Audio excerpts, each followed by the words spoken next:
ছাগলের জন্য আমরা কোন ঘাসগুলো চাষ করতে পারি বা কোন ঘাসগুলো ছাগলের জন্য বেশি উপযোগী বা কোন ঘাসগুলো চাষ করতে হবে। আসসালামু আলাইকুম everyone, welcome to my YouTube channel খামার ও কৃষি। বরাবরের মতো সাথে আছি আমি সাজ্জাদ হোসেন। ইউটিউবে আমি অনেক সার্চ দিয়ে দেখেছি, এখন পর্যন্ত এমন কোনো নির্দিষ্ট কোনো আলোচনা শুনিনি যে এই ঘাসটাই আপনি চাষ করতে পারবেন বা এই ঘাসটা আপনার জন্য সবচাইতে বেশি ভালো হবে।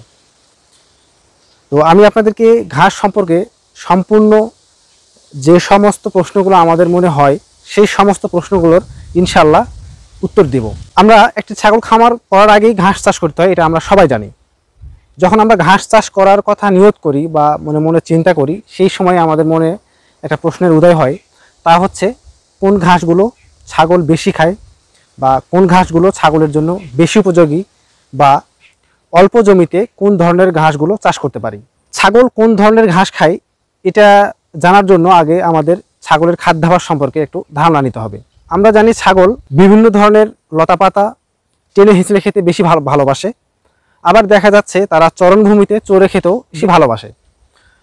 আবার গরু বা মহিষ, ভেড়া এ সমস্ত প্রাণীগুলো কিন্তু চরণভূমিতে চড়েই বেশি খায়।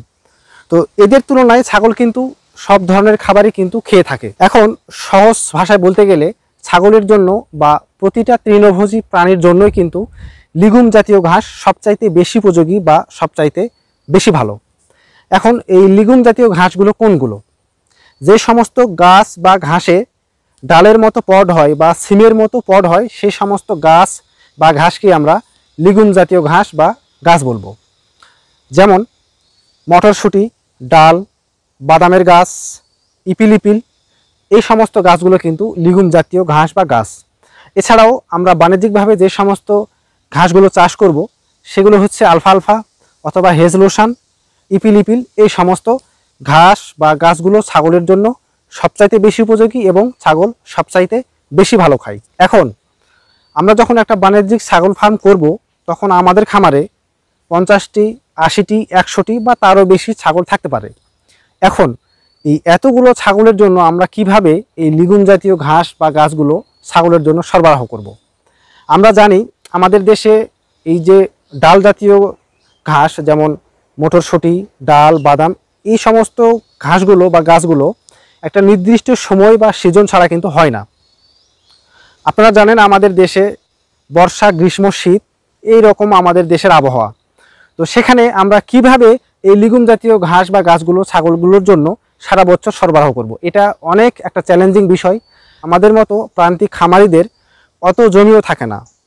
তো যার কারণেই আমরা একটা বিভ্রান্তির ভিতর পড়ে যাই কোন ঘাসগুলো আমরা ছাগলের জন্য চাষ করব। তো আমি আজকে আপনাদেরকে স্পষ্টভাবে বলবো আমার অভিজ্ঞতার আলোকে। এই ছাগলগুলোর জন্য বাণিজ্যিকভাবে আমাদের দেশে যে সমস্ত ঘাসগুলো রয়েছে, যেমন নেপিয়ার, পাকচং 1, চারা, নেপিয়ার CN-CO4, রেড পাকচং, এই সমস্ত ঘাসগুলো আমরা চাষ করব। এখন এই সমস্ত ঘাসগুলোর ভিতরে কোন ঘাসটা সবচাইতে বেশি ভালো বা কোন ঘাসটা ছাগল সবচেয়ে বেশি খায়, এখানে আপনাদেরকে স্পষ্টভাবে বলতে চাই, ঘাসের জগতে যতগুলো ঘাসই রয়েছে সমস্ত ঘাসগুলোই কিন্তু ছাগল খায়। এখন যে সমস্ত ঘাসগুলো খুব বেশি বড় হয় বা নিচেরগুলো খুব শক্ত হয়ে যায়, সেই সমস্ত গোড়ার দিকের অংশগুলো কিন্তু ছাগল খেতে পারে না। এটাই হচ্ছে তফাৎ। আপনারা অনেকেই জানেন যে আমরা আমাদের গ্রামে অনেক ভাই বলে থাকে যে ওইটা গরুর ঘাস, ছাগল তো খাবে না, বা ওইটা মহিষের ঘাস, ছাগল তো খাবে না। এরকমটা নয়। যত রকমের ঘাস রয়েছে আপনার ছাগল সবগুলো ঘাসই খাবে, কিন্তু নিচেরগুলো গোড়াগুলো কিন্তু খুব শক্ত হয়ে যায়, যার কারণে খায় না।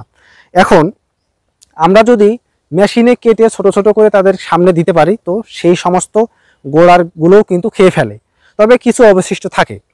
এখন আমরা কোন ঘাস চাষ করব ছাগলের জন্য?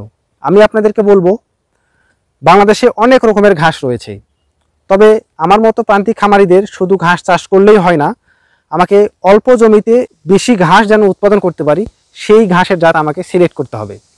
তো এই কথা যদি আপনারা চিন্তা করেন, তাহলে আমি বলবো আপনাদের অবশ্যই আপনাকে পাকচং হাইব্রিড 1 অথবা জারা ঘাস, এই দুটি ঘাসের ভিতরে যে কোনো একটি জাতের ঘাস নিয়ে আপনি ছাগল খামার শুরু করবেন বা এই ঘাসগুলো আপনি রোপণ করবেন। এখানে প্রশ্ন হচ্ছে নেপিয়ার CN CO4ও কিন্তু আমাদের এই ঘাসগুলোর মতোই উচ্চ ফলনশীল ঘাস।